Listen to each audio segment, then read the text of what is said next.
mais il n'y a pas de métier au Québec ou en Acadie. Reviens-en. Alors, cette phrase est très révélatrice. Dumont parle du Québec comme de nos gens, c'est-à-dire de son propre peuple. Pour lui, le Québec n'était pas un pays étranger, c'était la maison des ancêtres des métiers. Dans mes recherches, je souligne également que Dumont mettait l'accent sur les liens idéologiques, religieux et historiques entre les Canadiens français et les Métis, même langue française, même tradition catholique, même origine dans la Nouvelle-France, même lutte contre la domination britannique. Ainsi, Dumont voyait les Métis comme les enfants de la civilisation canadienne-française transplantés dans l'Ouest. Lors de grands rassemblements au Québec, après l'exécution de Riel, cette idée était partagée par plusieurs dirigeants québécois. Par exemple, le premier ministre Honoré Mercier parlait de Louis Riel comme de notre frère, soulignant que les Métis et les Canadiens français formaient une même famille historique. En résumé, Gabriel Dumont décrivait le Québec comme la terre d'origine des Métis, comme la famille des Canadiens français et comme un peuple frère des Métis de l'Ouest. Pour Dumont, les Métis n'étaient donc pas séparés du Québec. Ils étaient une extension de la nation canadienne-française en Amérique du Nord, mais veulent couper tous nos liens. Hein? Il y avait le mythe du bon sauvage. Vous mentionnez également dans votre livre le concept de bon sauvage. Pouvez-vous expliquer ce que cela signifie dans le contexte de la pensée de Riel?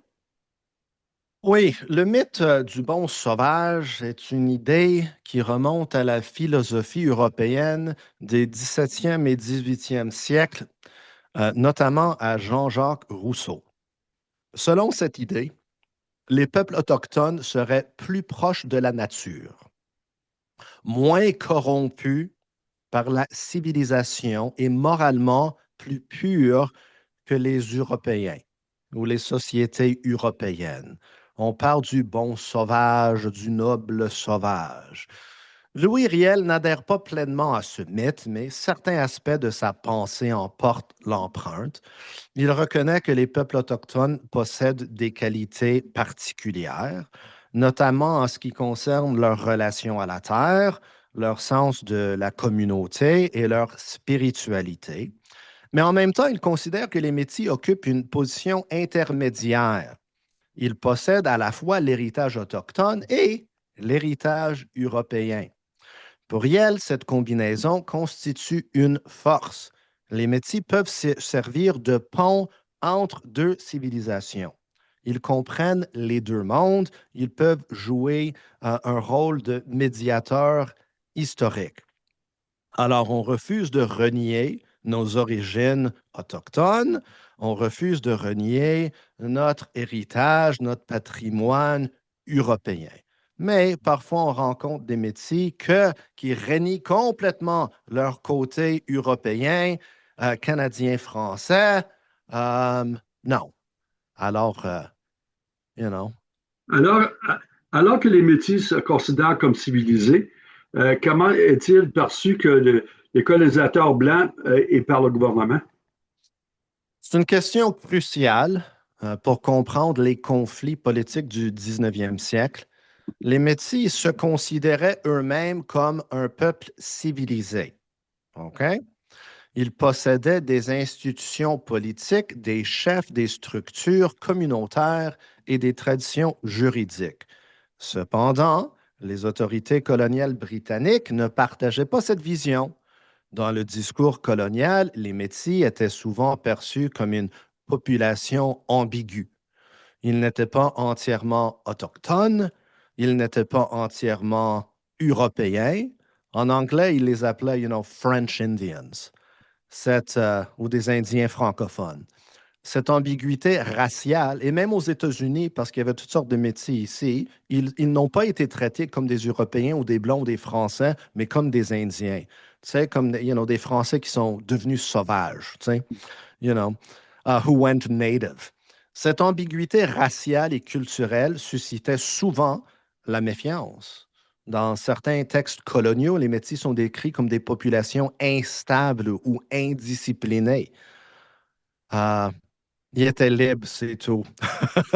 Ces représentations reflètent les préjugés raciaux de l'époque. Elles contribuent à expliquer pourquoi les revendications politiques des Métis ont souvent été ignorées ou rejetées par les autorités. Mais, en tout ça, c'est réel, lui, ce qui s'entendait par autochtone. Je pense qu'on ne sait pas toujours clairement ce que Louis Riel entend par le terme autochtone.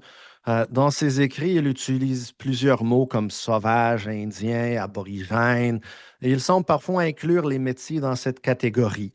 Cela montre que pour lui, les Métis se considèrent comme un peuple autochtone d'Amérique du Nord. Cependant, la notion d'autochtone chez Riel est complexe car les Métis sont issus d'un mélange entre Européens et Premières Nations. Par exemple, il explique que les Métis ont des ancêtres paternels européens, souvent des employés des compagnies de fourrure, et des ancêtres maternels provenant de différentes tribus autochtones.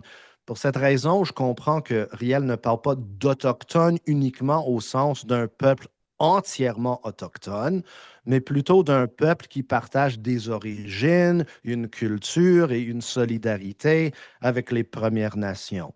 Les Métis sont fiers de leur héritage autochtone et défendent les droits des peuples autochtones tout en conservant leur identité particulière.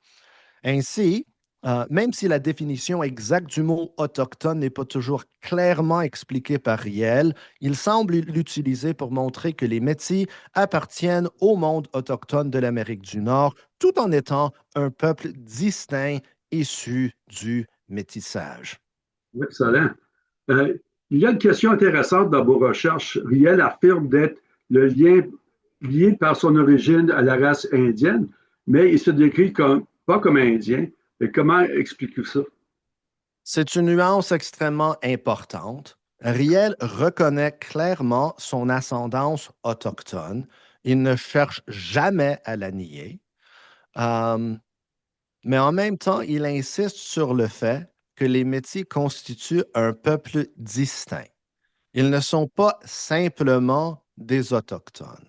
Ils ne sont non plus simplement des Européens. Ils sont quelque chose de nouveau.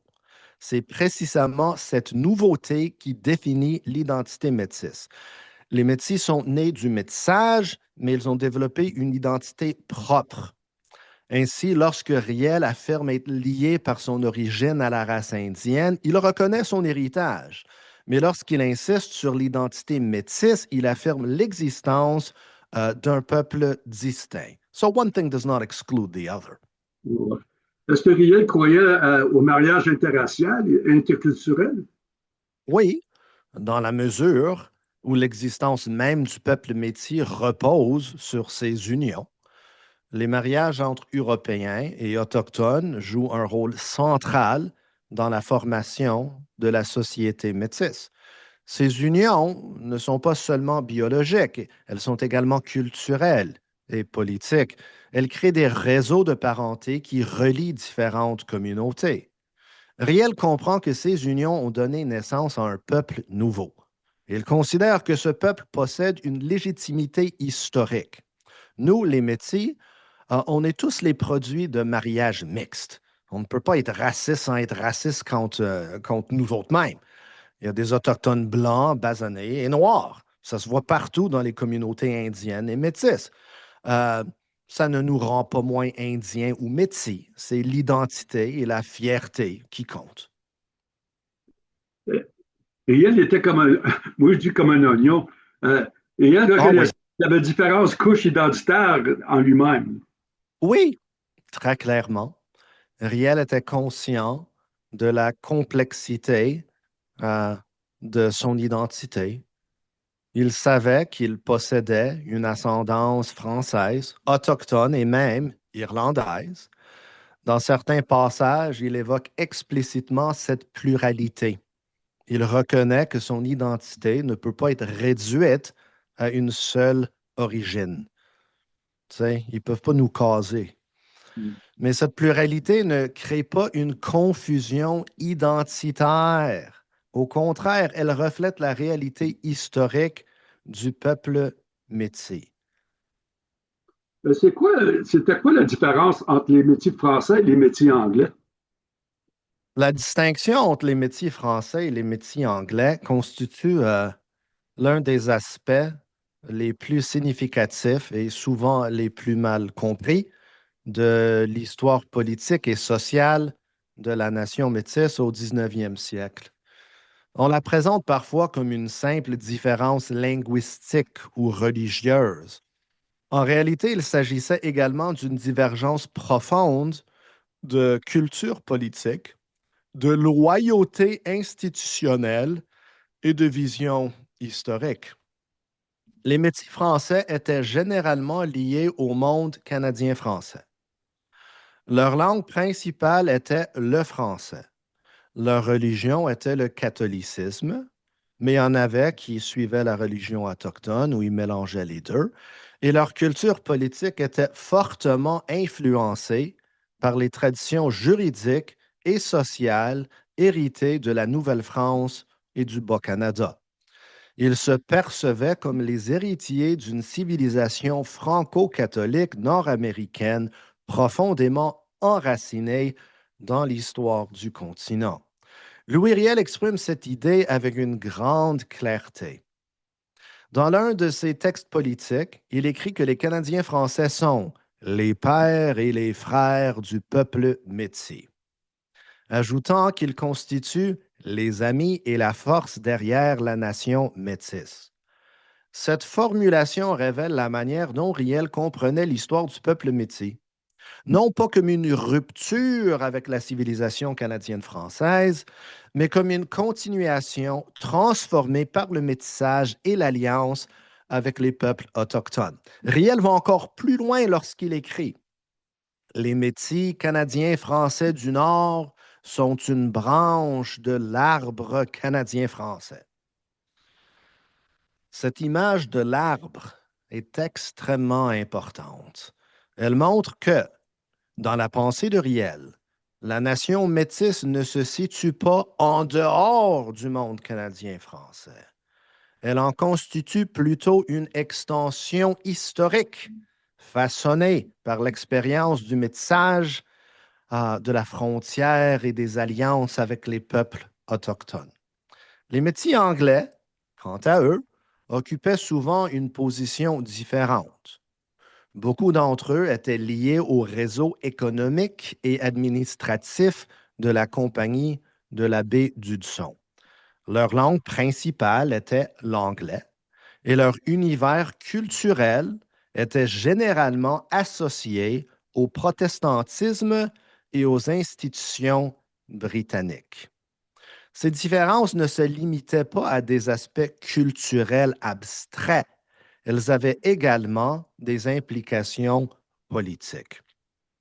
Lors de la résistance de la Rivière Rouge en 1869 et 1870, ces divergences devinrent particulièrement visibles. Contrairement à une image romantique selon laquelle tous les métis auraient soutenu Louis Riel, la réalité historique est beaucoup plus complexe. Une partie importante des métiers anglais ne soutenait pas Riel.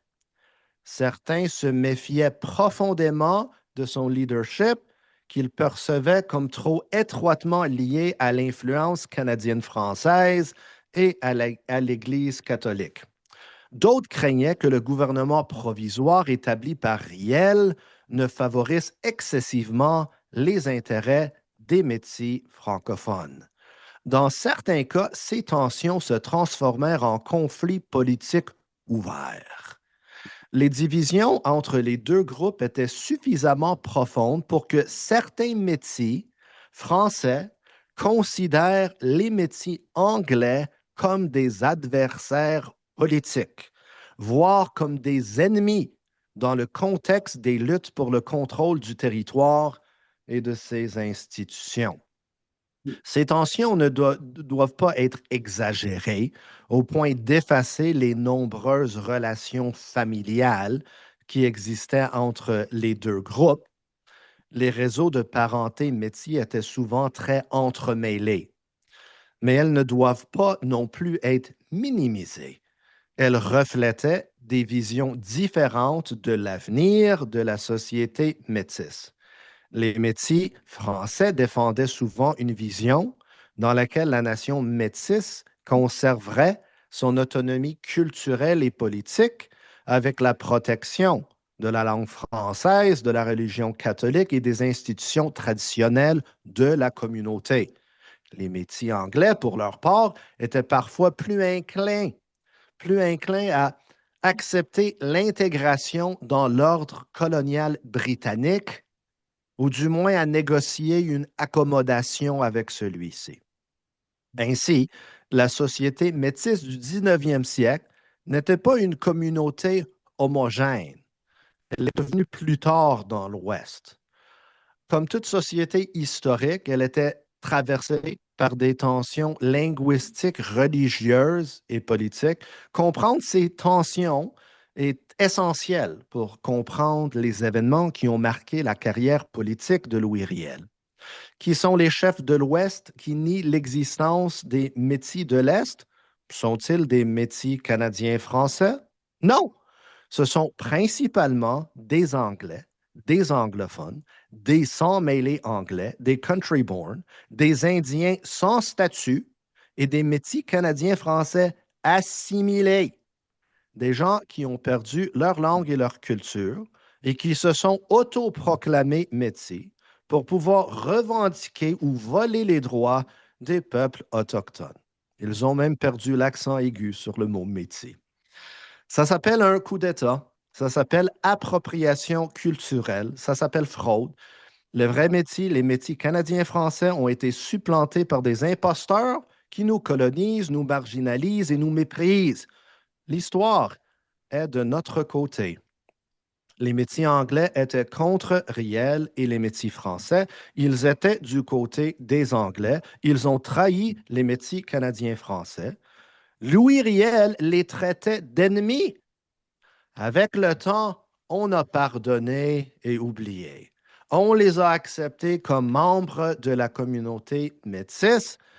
Ils nous ont recommencé comment? Ils ont saisi le pouvoir des associations et des fédérations des métiers de l'Ouest. Ils ont nié notre existence. Avec l'aide de qui? Des Anglais, du gouvernement canadien, des colonisateurs et de leurs agents. Vaut mieux reconnaître un petit groupe de pseudo-médis anglais que de reconnaître le vaste étendue des métis canadiens français qui se trouvent en Ontario, au Québec, aux Maritimes et ailleurs. Et nous, on ne renie pas les métis anglophones, anglais, celtes, ceux qui sont mélangés avec les Écossais. On n'est pas méchants, on vous accepte. Si vous nous acceptez, OK? Si vous nous acceptez, parce que peut-être vous descendez des Écossais, des Irlandais, des Anglais, et nous, on descend des Français, mais on partage les mêmes ancêtres autochtones des Premières Nations. Et de ce point de vue-là, on appartient à la même famille et on ne devrait pas être divisé, on devrait être unis. OK? C'est pas pour être méchant que je dis ces choses-là. C'est juste, tu sais, vous nous mordez, on peut mordre aussi. Hein? Vous nous frappez des coups, on peut en frapper. Mais ça sert à qui? Ça sert à qui? Hein? Est-ce que c'est dans nos intérêts collectifs? Non. Alors, reconnaissons les faits et travaillons ensemble pour être unis et pas divisés. Bon, il reste à peu près une quinzaine de minutes, peut-être 10 minutes à peu près. On peut continuer sur ça. Les métiers du Québec et de l'Acadie font-ils partie de la communauté métisse au large? Cette question touche à l'un des débats les plus importants de l'historiographie contemporaine sur l'identité métisse. Pendant longtemps, l'histoire dominante a présenté la nation métisse comme un phénomène exclusivement lié à l'Ouest canadien, en particulier à la vallée de la Rivière-Rouge. Cette interprétation est devenue très influente au 21e siècle. Cependant, lorsqu'on examine attentivement l'histoire longue du métissage en Amérique du Nord, cette vision apparaît trop restrictive. Le métissage entre Européens et peuples autochtones commence dès les premiers siècles de la colonisation. Les unions entre hommes européens et femmes autochtones se produisent dans plusieurs régions du continent, en particulier dans les zones de contact où les réseaux commerciaux et les alliances politiques sont les plus intenses. C'est notamment le cas en Acadie et au Québec, où les relations entre colons français et peuples autochtones remontent au 17e siècle, au 16e siècle, même au 15, même avant ça. Dans ces régions, les familles métis apparaissent très tôt dans l'histoire coloniale.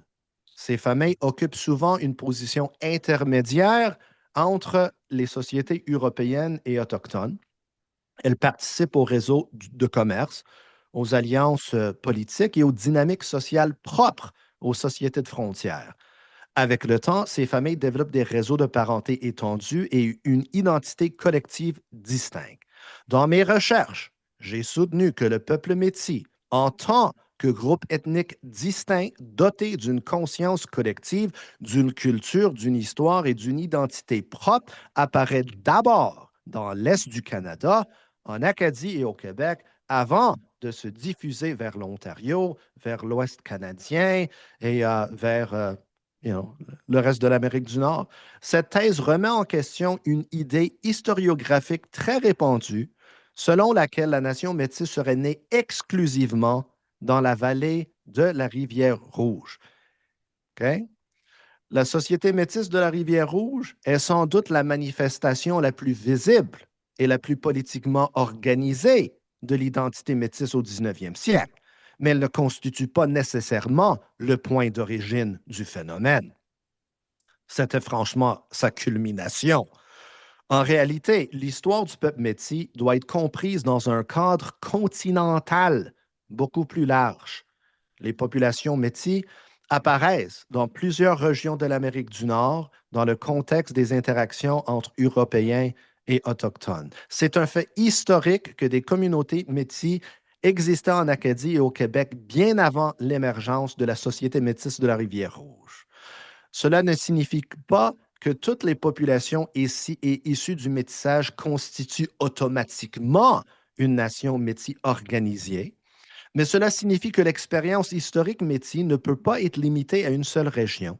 Elle doit être comprise comme un processus historique plus vaste, résultant de plusieurs siècles de rencontres, d'alliances et de parenté entre peuples européens et peuples autochtones. Il est intéressant de noter que la pensée de Louis Riel elle-même soutient indirectement cette perspective historique plus large.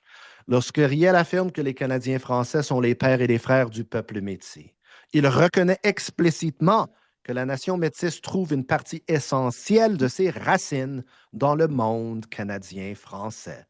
Cette affirmation prend tout son sens lorsqu'on considère que la présence canadienne-française en Amérique du Nord commence dans l'Est, au Québec et en Acadie, bien avant l'expansion vers les prairies.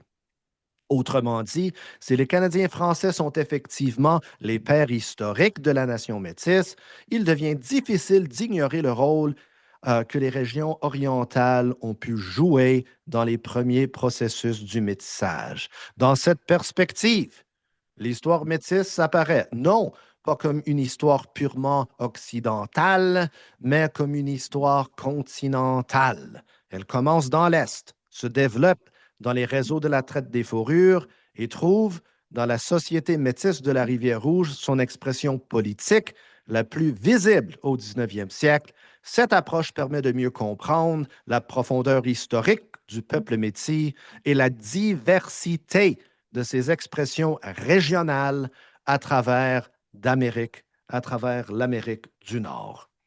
On arrive à la fin, John. Ça fait que peut-être qu'on va se reprendre sur ce chapitre-là plus tard. Euh, Absolument, avec en, grand plaisir. Ça en me dernier- passionne.